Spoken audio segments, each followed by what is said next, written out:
Before the reset, we can see the trouble light is on. Here, now we start to reset. Before the reset, turn the engine stop switch to the on position.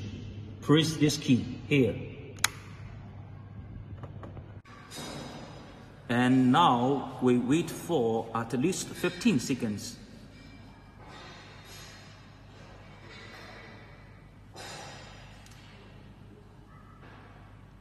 After 15 seconds, we start to turn the key to the on and off position continuously 5 or 6 times, like this.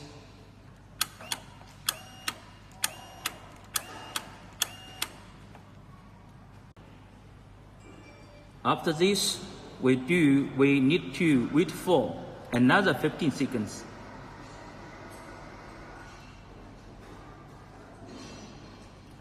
We need to wait for another 15 seconds. Now we start to turn the key to the on position. The trouble light will be off. Here the trouble light is off, so it means the reset succeeds.